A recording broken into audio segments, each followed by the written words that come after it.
o hechos que no convienen ser contados, o hechos que sirven como cortina de humo para tapar las verdaderas intenciones tal vez de las instituciones más fuertes. La institución es el lugar de hacer, es la que permite o prohíbe, es donde se reproduce y desarrolla la cultura propia, que está compuesta a su vez por subsistemas de pensamiento y acción, la atribución de lugares, expectativas, la definición de roles, la formación y socialización de los diferentes sujetos.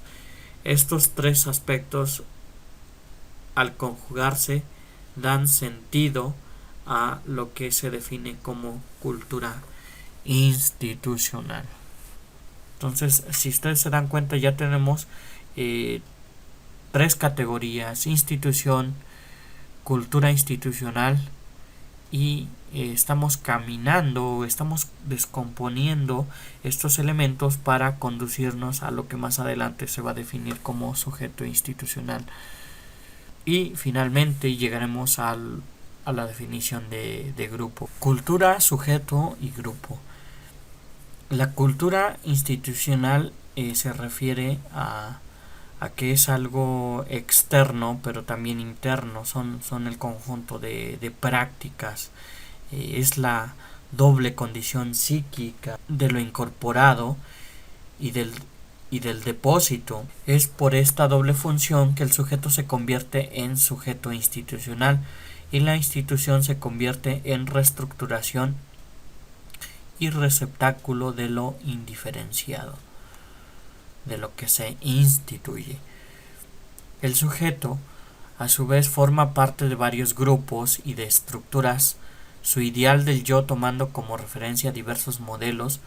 Sobre estos ideales se conforma el ideal colectivo, donde se manifiestan los pasajes constitutivos de la realidad psíquica de la institución. Grupo. Todo grupo tiene una identidad que lo caracteriza, en lo que no se reconocen identidades individuales, sino colectivas, que articulan una memoria histórica grupal asentada sobre la trayectoria personal e institucional, y a su vez el sujeto se va a identificar con esta misma trayectoria, ¿no? Lo podemos ver en las escuelas: de dónde saliste, de dónde vienes. Yo soy UB, yo soy UPN, yo soy Ibero, etcétera, ¿no? Es como ponerse la camiseta. ¿Qué con la educación?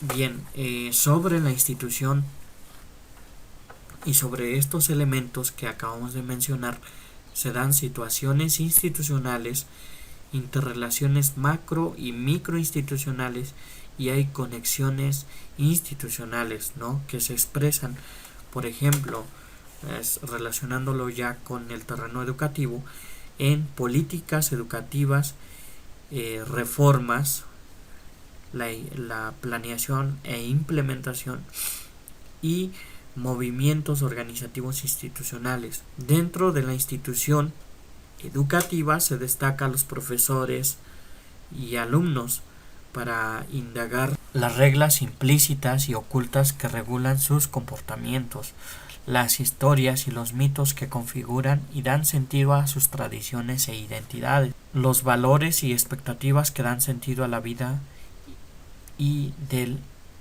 aula.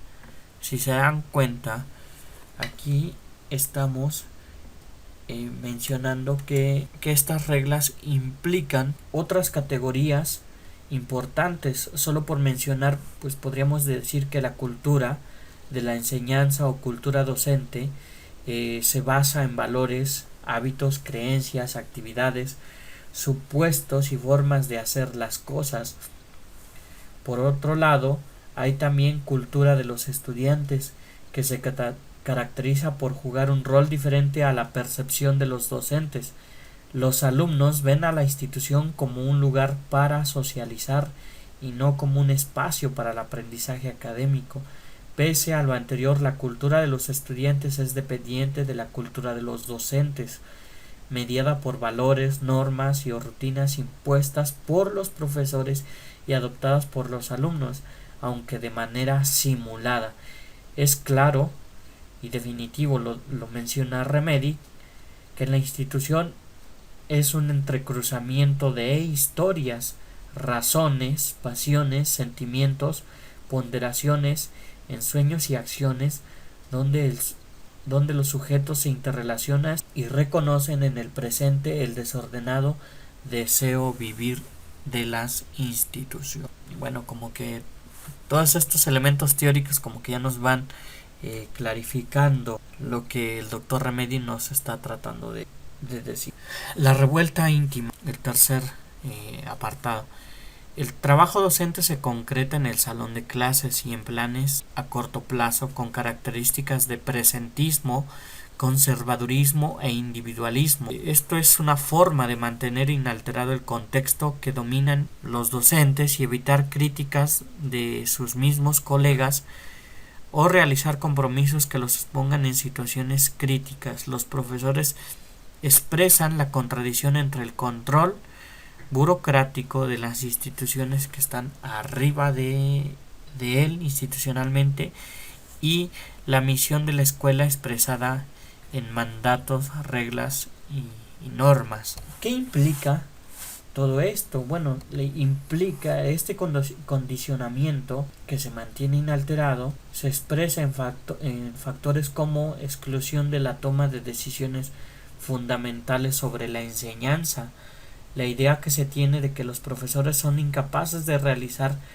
ciertas funciones pedagógicas por sí mismos y lo que tradicionalmente viene realizándose en el contexto áulico, el control sobre el conocimiento y la conducta de los alumnos, de tal manera que los maestros llegan a estar convencidos que el aula es el espacio privado en el que los riesgos están controlados, sintiéndose seguros de cualquier situación imprevista o problemática.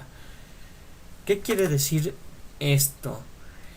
En que desde las instituciones dominantes condicionan las conductas de los profesores. O sea, podría ser que las condiciones puedan ser diferentes en las instituciones de más arriba, es decir, que impongan ciertas prácticas basados en que el maestro solamente se dedica al aula y el maestro también ve como el aula como su espacio privado, pero en realidad ese espacio privado está construido o en ese espacio privado se entrecruzan historias que están afuera de el aula, experiencias que incluso vienen o situaciones que vienen desde casa. Y vamos a definirlo un poquito más. Contexto y fenómeno. Contexto institucional y fenómeno institucional, que en realidad si nos damos cuenta, el contexto define a la institución y el fenómeno está más asociado con el institucionalismo. ¿Qué es lo que pasa con la institución? Los maestros conocen el contexto. Sus relaciones están en el lugar donde suceden los fenómenos educativos, es decir, el aula. Los docentes, para autopreservarse, utilizan mecanismos de defensa para evadir responsabilidades, desplazando la culpa hacia terceros, sociedad y Estado. Para evitar lo anterior es necesario que el maestro se apodere de un proceso de formación basado en la reflexión, en su trayectoria y experiencia, que asuma una verdadera identidad reflexiva que le permita adaptarse a las condiciones cambiantes de la institución, en la que tiene que trabajar, bueno, dice aquí bregar, a pesar de la intensificación de su tarea, la relación que tiene con su salario, los estímulos, las rutinas, etc., y construir su verdadera identidad ideal del yo, o sea, de lo que debe de ser. Y esto lo vemos en el día de hoy con el contexto de las reformas educativas. O sea, los docentes están muy reacios a aceptar estas reformas, y realmente estas reformas están presionando demasiado a los docentes, ¿no? Entonces las realidades de los docentes pues se definen por los contextos, o sea, por la diversidad, ¿no? Y que no corresponde directamente con el nivel de tarea, el nivel del salario, que pues puede ser muy bajo para los profesores que están en comunidades, los estímulos y rutinas con que el gobierno los quiere ganar, ¿no? Con tal de destruir las identidades que están ya instituidas a través del sindicato, a través de la CENTE, de la coordinadora, y de lo que en realidad debe de ser el profesor. Nosotros hablábamos de que el profesor tiene que ser profesor con o sin estímulos, ¿no? O sea, que el profesor es aquí, es bueno aquí y en China. Y quiere decir que el buen profesor, se discutía alguna vez en clase, que lo hace con o sin estímulos y a pesar de los estímulos. Entonces, eso no quiere decir que se acepten las reformas, pero pues también se deben de crear los mecanismos para que los profesores den sus verdaderas razones, o sea, no solamente expongan las razones de salario, ¿no? Hay tantísimas razones para justificar que la educación está pésima, pero también hay muchísimas razones para justificar que el salario del profesor se ha aumentado, ¿no?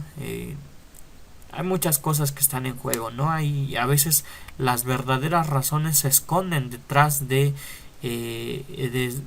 sindicalismo, detrás de vicios, ¿no? Que se quieren tapar, ¿no? Y que son difíciles de aceptar desde la identidad docente. Y eso lo tenemos muy, muy claro. Ok, ya como corolario tenemos que lo menciona como coda. En realidad pues se refiere a la heterogeneidad como la base tensora de la estructura institucional. Bueno, recordemos que Remedi es un investigador de la pedagogía del CINVESTAB, que es el Centro de Investigaciones Avanzadas del Instituto Politécnico Nacional. Y bueno, estamos hablando sobre la realidad educativa mexicana, ¿no? Como una institución preponderante, ¿no? Que tiene que ver con la realidad del país. Entonces, Remedi habla acerca de la heterogeneidad como la base tensora de la estructura institucional, entre la estructura, la acción y la pasión dentro de un macro y microcosmos, donde confluye una armonía conflictiva y global, reconociendo las relaciones interpersonales, los vínculos grupales, las alianzas coyunturales, las asociaciones, las historias que dan significado a la estructura institucional educativa, digámoslo así. Y es precisamente la institución quien destaca tales interacciones, su teatralidad, el azar de esos encuentros y de los pequeños dramas que se organizan, las pasiones y el trabajo que sirve de fondo. Todo esto pues nos sirve para entender la realidad de lo que está ocurriendo el día de hoy, ¿no? O sea, hay múltiples historias, hay historias que están justificadas, ¿no? Que ya están instituidas, ¿no? Y que es muy difícil de arrancar de la explicación de los profesores, ¿no? Y a través de ellos se justifican ciertas conquistas sindicales. O sea, yo desde el punto de vista personal yo no las justifico, pero también no las vamos a crucificar, ¿no? Tenemos que ser congruentes. Cada visión debe de respetar a la otra, ¿no? Entonces, pues esta heterogeneidad de la realidad educativa realmente sí está como que jugando en contra de nosotros mismos. Tenemos que encontrar los mecanismos que nos ayuden a potencializar esta diversidad que tenemos, ¿no? Esta diversidad,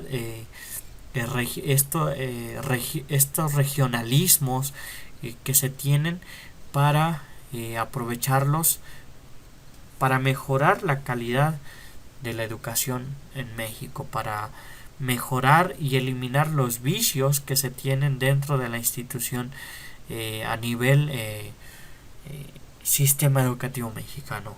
Muchas gracias.